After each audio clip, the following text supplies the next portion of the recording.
यहां की जनता को अपने हाथों से ही करना है। हमारी सरकार ने जम्मू और कश्मीर की समस्या का स्थायी समाधान करने का संकल्प 2014 में ही लिया। जब मैं गृहमंत्री था तो इस दिशा में कई प्रयास हुए और उसके बाद आज के गृहमंत्री अमित जी के आने के बाद उस पर तेजी से काम भी हो रहा है। मेरा यह मानना है कि नए भारत में जम्मू और कश्मीर के साथ साथ लद्दाख की भी बहुत बड़ी भूमिका होने वाली है। जब से केंद्र में हमारी सरकार आई है, हमने जम्मू और कश्मीर के माइग्रेंट्स के कल्याण के लिए भी काफी कदम उठाए हैं। आज भारत में पहली बार किसी सरकार ने खुले मन से शरणार्थियों की जिंदगी बेहतर बनाने के लिए ईमानदारी से काम किया है। कई ऐसे कदम हम लोगों ने उठाए हैं जिनकी बहुत विस्तार में जाकर चर्चा करने की जरूरत नहीं है, लेकिन मुझे आश्चर्य होता है वेस्ट पाकिस्तान से आए 5,764 रिफ्यूजी फैमिलीज को कभी भी उनके रीसेटलमेंट के लिए जो मदद की जानी चाहिए थी वह नहीं की गई। पहली बार हमारी सरकार ने 5.5 लाख रुपए की वन टाइम सेटलमेंट देने की घोषणा की और उस काम को कर डाला है। परिवारों को यह राशि देने का काम केवल शुरू ही नहीं हुआ है, बल्कि काफी हद तक ये पूरा भी हो चुका है। इसी गवर्नमेंट ने पाक ऑक्युपाइड जम्मू कश्मीर और छंद से विस्थापित 36,384 फैमिलीज को भी 5.5 लाख रुपए प्रति परिवार देने के लिए भी 2,000 करोड़ रुपए का पैकेज अलग से हमारी सरकार ने ही दिया है। कश्मीर घाटी से विस्थापित हुए कश्मीरी पंडितों को दी जाने वाली सहायता राशि बढ़ाने के साथ साथ कश्मीर घाटी में ट्रांजिट एकोमोडेशन के निर्माण और उनके लिए राज्य में अतिरिक्त नौकरियां देने के लिए केंद्र सरकार ने 2,000 करोड़ रुपए का पैकेज भी अलग से दिया था। जम्मू और कश्मीर ने विस्थापन का दर्द झेला, उसे हम दोबारा किसी भी सूरत में नहीं होने देंगे। हम आपको यह विश्वास दिलाते हैं, जम्मू और कश्मीर के किसी भी हिस्से से कोई हो, हिंदू हो, मुसलमान हो, ईसाई हो, हमारी यह कोशिश होगी किसी भी समुदाय का जबरन यहां से हम पलायन किसी भी सूरत में नहीं होने देंगे। साथियों, हाल ही में जम्मू और कश्मीर में डीलिमिटेशन एक्सरसाइज संपन्न हुई है और यहां की विधानसभा का स्वरूप थोड़ा बदलने जा रहा है। अब तक 83 विधानसभाओं में जम्मू क्षेत्र के 37 और कश्मीर से 46 सीटें हुआ करती थी। अब इसमें बदलाव आया है कि कुल 90 सीट्स में से 43 जम्मू और 47 सीटें कश्मीर में होंगी। मुझे लगता है इस साल के अंत तक हो सकता है कि चुनावी प्रक्रिया भी प्रारंभ हो, इसकी प्रबल संभावना है। जम्मू और कश्मीर की जनता ने 70 सालों तक अलग थलग रहने की पीड़ा झेली है, अब उसका निदान किया गया है। यह नया जम्मू और कश्मीर जल्द ही अपने पैरों पर खड़ा होगा और भारत ही नहीं बल्कि पूरे एशिया में एक मिसाल बनकर यह जम्मू कश्मीर खड़ा होगा, ऐसा मेरा पक्का विश्वास है। 200 साल पहले महाराजा गुलाब सिंह जी ने जो सपना इस इलाके के लिए देखा था, मैं महाराजा गुलाब सिंह जी की बात कर रहा हूं, जिन्होंने इस इलाके के लिए जो सपना देखा था उसे सच करने के लिए समाज के हर वर्ग को आना होगा। और यदि हम यह संकल्प लेते हैं तो यही मैं समझता हूं कि महाराजा गुलाब सिंह जी के प्रति यह हमारी एक सच्ची श्रद्धांजलि होगी। अंत में मुझे अपनी इतनी बात कहने का मौका मिला है, उसके लिए मैं सभी आयोजकों को अपनी तरफ से धन्यवाद देते हुए और हृदय की गहराइयों से महाराजा गुलाब सिंह जी के प्रति श्रद्धांजलि व्यक्त करते हुए अपना निवेदन समाप्त करता हूं। आप सबको बहुत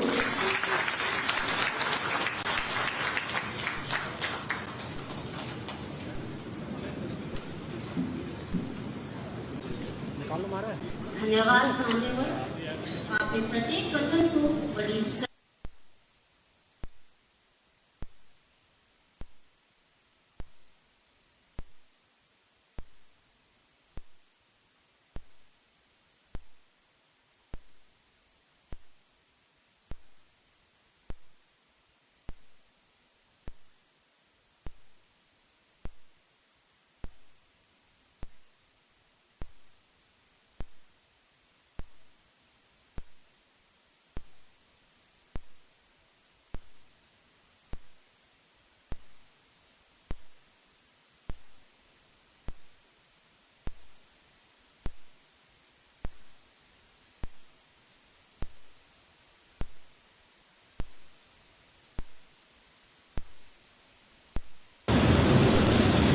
और मैं तो कहता हूं कि सचमुच आप केवल महाराजा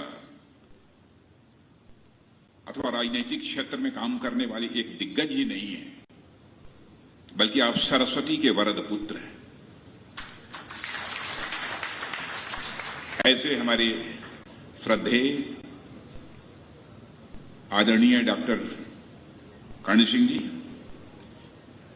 लेफ्टिनेंट गवर्नर, मैं आर्मी में हूं इसलिए लेफ्टिनेंट जनरल ही निकलता है,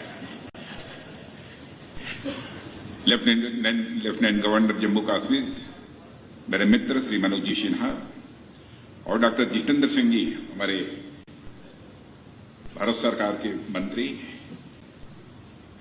बहुत ही कुशल वक्ता हैं हमारे डॉक्टर जितेंद्र सिंह जी,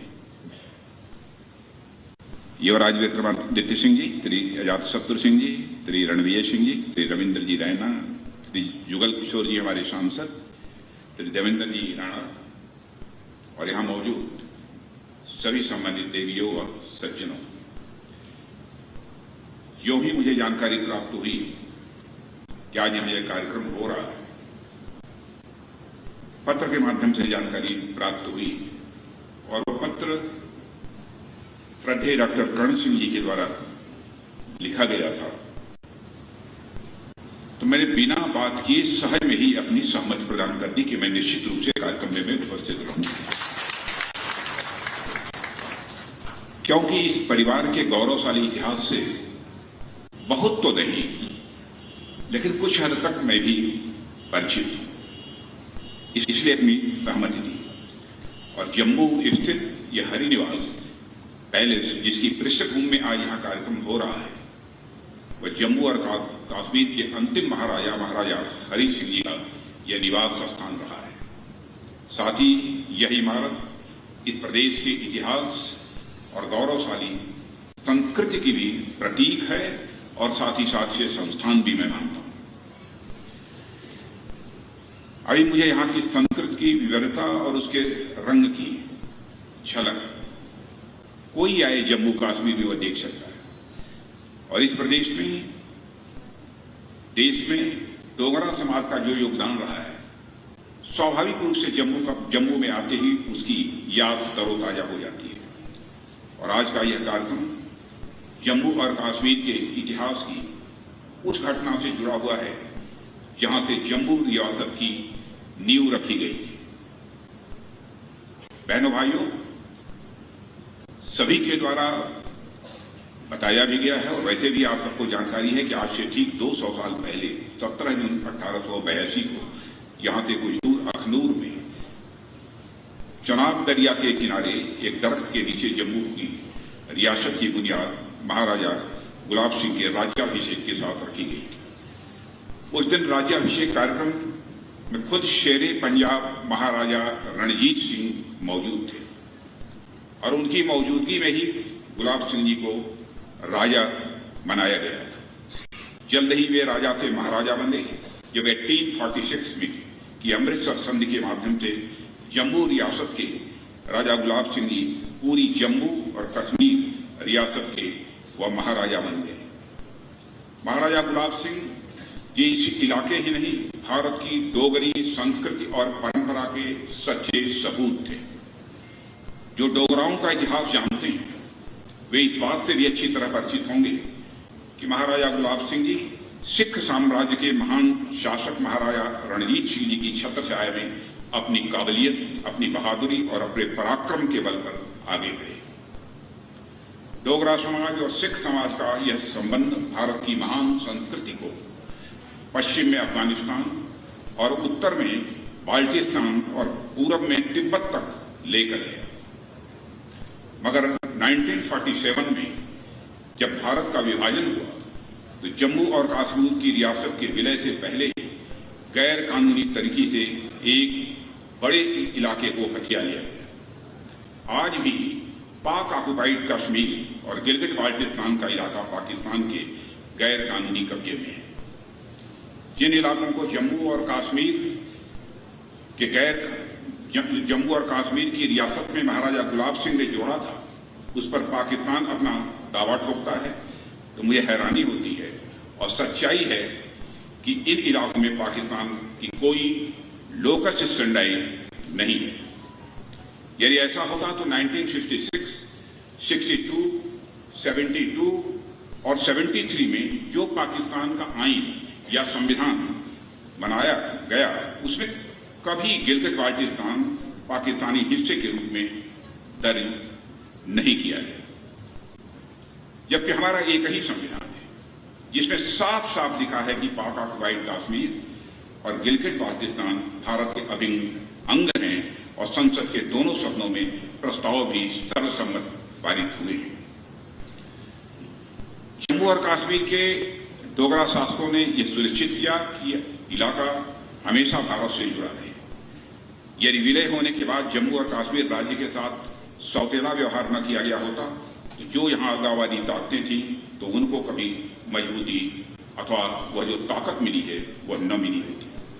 आजादी के बाद जम्मू और कश्मीर का भारत में विलय हुआ होता तो भारतीय संविधान की धारा 370 ने जम्मू और कश्मीर को अलग थलग जो बनाए रखा और इस अलगाव से पैदा होने वाली समस्याओं को यहां की जनता ने बहुत पहले ही आंप लिया था। भारत की आजादी हासिल होने के चंद महीनों बाद ही जम्मू और कश्मीर में प्रजा परिषद पार्टी का गठन हुआ और उन्होंने ही बाद में यह नारा दिया कि इस देश में 2 विधान, 2 निशान और 2 प्रधान नहीं चलेंगे, नहीं चलेंगे। 26 नवंबर 1952, नवंबर 26, 1952 को प्रजा परिषद के कद्दावर नेता स्वर्गीय प्रेमनाथ जी डोगरा ने एक बड़ा आंदोलन खड़ा किया और जगह जगह उन्होंने सत्याग्रह भी किए। प्रजा परिषद का यह आंदोलन तब राष्ट्रीय स्वरूप ले लेता है जब जनसंघ के संस्थापक अध्यक्ष डॉक्टर श्याम प्रसाद मुखर्जी ने मार्च 1953 में कश्मीर आंदोलन से जुड़ने का उन्होंने फैसला लिया। राष्ट्रवादी विचारधारा के लिए बहनों भाइयों 1952-53 का यह आंदोलन एक डिफाइनिंग मूवमेंट है, क्योंकि आने वाले कई दशकों तक आर्टिकल 370 को समाप्त करना इस देश का एक प्रमुख राष्ट्रीय मुद्दा बना हुआ है। बहनों भाइयों, हमें जम्मू कश्मीर की बेहतरी के लिए 7 दशकों तक 7 डिकेड्स तक यहां के लोगों ने आंदोलन किया। अपने नेता डॉक्टर श्यामा प्रसाद मुखर्जी को भी हम लोगों ने खोया। 90 के दशक में एकता यात्रा के दौरान कई यहां की हस्तियों को भी, यहां अपने कार्यकर्ताओं को भी हमने खोया। संयोग देखिए, जिस एकता यात्रा को भाजपा के तत्कालीन राष्ट्रीय अध्यक्ष डॉक्टर मुरली मनोहर जोशी ने निकाला था, उसके सारथी वही थे जो आज भारत के प्रधानमंत्री हैं श्री नरेंद्र मोदी। ऐसे तमाम प्रयासों और आंदोलनों के बावजूद वोट बैंक की राजनीति और अन्य निहित स्वार्थों के कारण धारा 370 को समाप्त नहीं किया गया। इसलिए जब 2019 में लोकसभा चुनाव हुए तो हमने अपने चुनाव घोषणा पत्र में साफ लिख दिया था कि जीतने के बाद धारा 370 को हम समाप्त करेंगे। और मैं आपको जानकारी देना चाहता हूं, 2014 का जब चुनाव हुआ था तो उस समय मैं पार्टी का राष्ट्रीय अध्यक्ष था। उस समय घोषणा पत्र में इसे शामिल किया गया। उसके बाद गृह मंत्री की जिम्मेदारी संभाली। क्या डेवलपमेंट हुए इसकी जानकारी मुझे अच्छी तरह है, लेकिन उसकी मैं चर्चा नहीं करूंगा।